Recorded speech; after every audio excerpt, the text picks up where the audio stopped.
Welcome to Vermontitude, a collaborative effort between Great Eastern Radio, the Brattleboro Reformer, and BCTV to bring you the stories behind the stories on the topics you want to learn more about. Because there's always more, so there'll always be Vermontitude. Hosted by me, Peter Fish Case.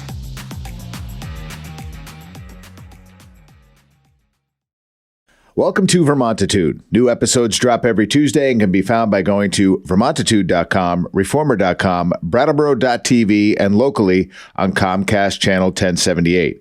We come to you from our studios at the Innovation Box on Landmark Hill. I'm Peter Fish Case, and each week I cover the topics that are of concern to Windham County and the towns that reside within its borders. Today we're talking about the Movement Voter Project. Joining the program to help me do that, Marshall Glickman. Hello. How are you? I'm good. I'm delighted to be here. Thanks so much for having me. Right. So is it the Movement Voter PAC or Project? Project is how I think of it, but they might use PAC too. But people who are, work with it is usually MVP, just simpler. But, All right. Let's get right into this thing, and I got a little cheat sheet here, and it professes to cut through all the political tape, red tape, the voter engagement, and all that, and actually produce wins and move things more quickly and smartly. Now, we did have a chance to discuss before we went on. But tell me, how does the Movement Voter Project do that? Yeah,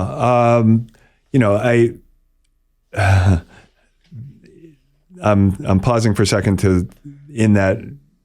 it's a big question. It's a big question. Yeah. No, in terms of the wins, obviously, when it comes to politics, it's hard to pinpoint any one thing. But their approach to it, I think, is a good one. It's built on sort of sound, time-tested political work, which tends to be really labor-intensive, community-based, tends to be more effective. So their goal is to essentially fund organizations, grassroots organizations that have existed for years and have proven a certain amount of effectiveness in swing states that need more to reach more people. And so MVP essentially takes...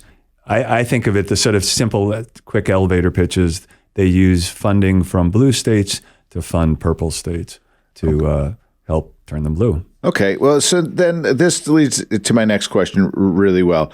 How does Vermont help turn Michigan? How does you take those purple states and what is it and why does it feel slightly delusional to me that Vermont can swing anything? I mean, most political candidates don't invest a nickel in Vermont because they know the state's just blue. Right? It wasn't always that way. I think Clinton was the first president that turned Vermont blue. Before that, it was strictly a red state. So how does it? Why should we get involved in campaigns outside of our jurisdiction? Yeah, that's a good question. Well, I guess because we want to make an impact, and in some ways, it's almost like that neglect.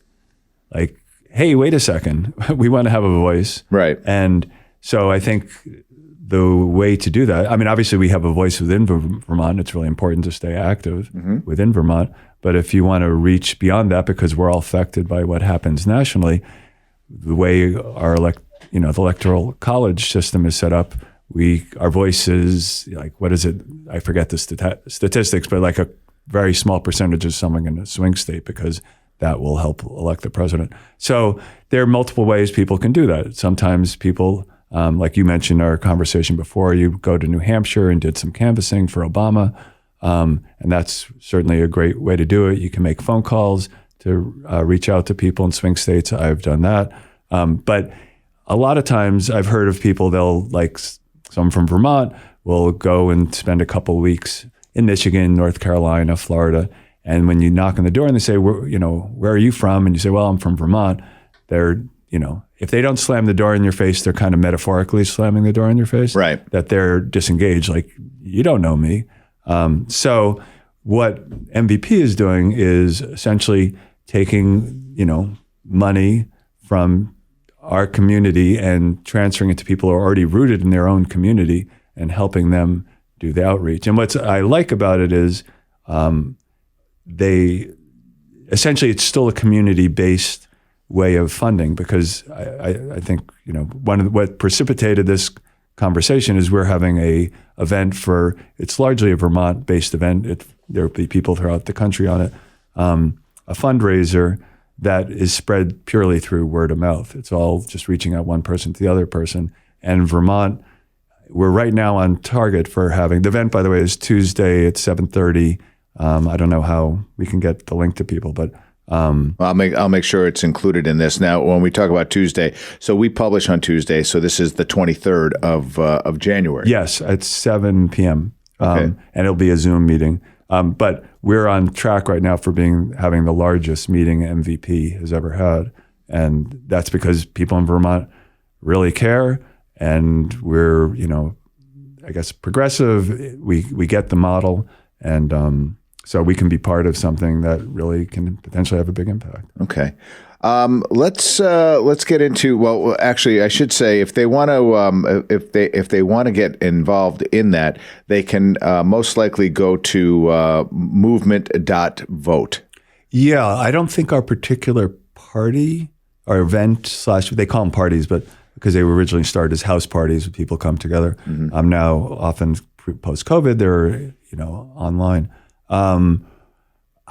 Yeah, I should have prepared something but maybe the simplest way is people can just email me. Okay. If they want. All right. You want to give out your email address? Sure. I don't have the most email friendly name. So maybe I'll do my work address just because that's simpler, which is MG, as in Marshall Glickman, at Echo, ECHO, pointbooks.com. Okay.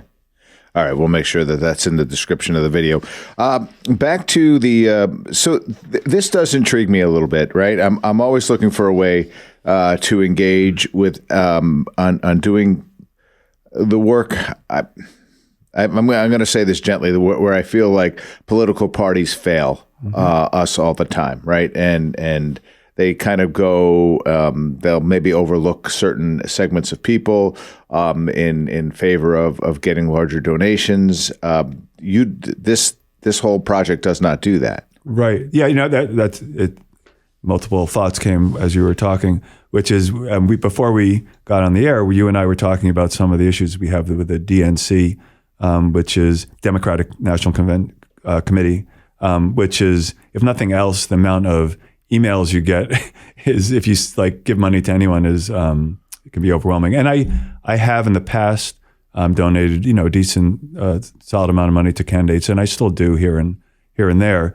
But just like I was thinking about, they'll send these emails, send today and you'll triple match your money. Right. That's really appealing. So I have tried to track that down. I've never been able to get a solid answer, even a semi-solid answer from anyone, who's actually doing this? Is this a real thing? So I'm really skeptical. Now, in this case, I've actually pledged to donate $50 to MVP to anyone who shows up to the meeting. I've done matches before. We're going to have co-hosts at the meeting, during the meeting, that will have some incentives that the more people give, they'll kick in more money. And these are real people.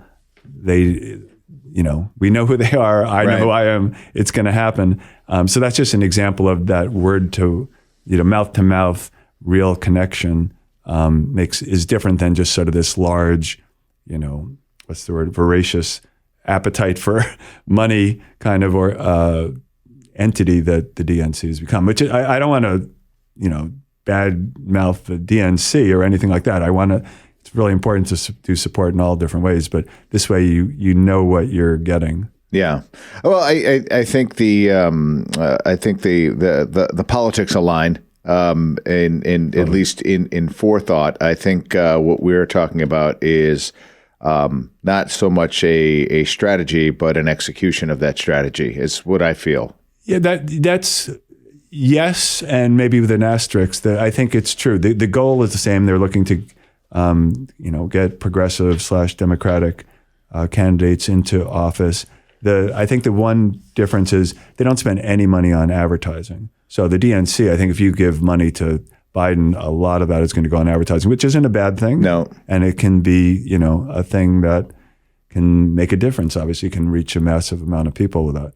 But if you're kind of wanting to do that human connection, getting people involved, maybe moving voters who hadn't been engaged in the political process and kind of invest in that effort, that's what they're going to do. So it's sort of like going directly into activists who are reaching out to people, knocking on doors, reaching out to their friends and family and asking them to reach out to their friends and family, that kind of thing. Okay.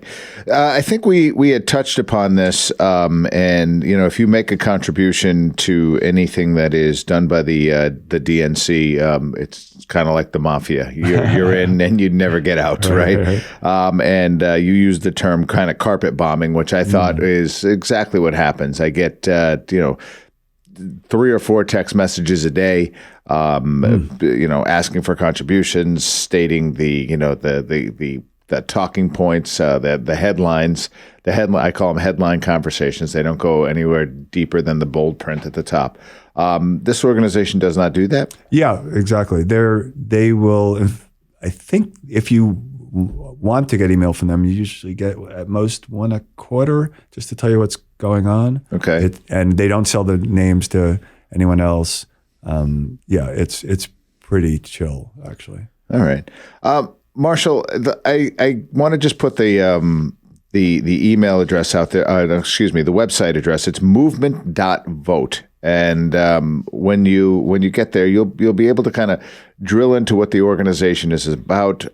This chapter is where is the headquarters here locally? Yeah. So the organization actually started in Northampton, but they have people. I mean, it's funny because they don't really have much in the way of like infrastructure because they're essentially moving money to their biggest goal is to fund the organizations that have organically already organized in their communities. So it's not like, you're supporting some sort of fancy office or anything like that. Okay. And also, I don't know if this is still the case this year. I was away this weekend, so I didn't check. But in the past, it's always been every dollar you send goes directly to the organizations because they have their own funding from MVP from some large donors. Okay. Great. Marshall Glickman, I want to thank you for jumping on Vermontitude today and getting us a little bit more educated onto the Movement Voter PAC project, whichever it is. It seems to be a streamlined platform for strategic political giving, and I think that's something we can all support. So thanks for being on Vermontitude today. Sure. All right. Thanks, Peter.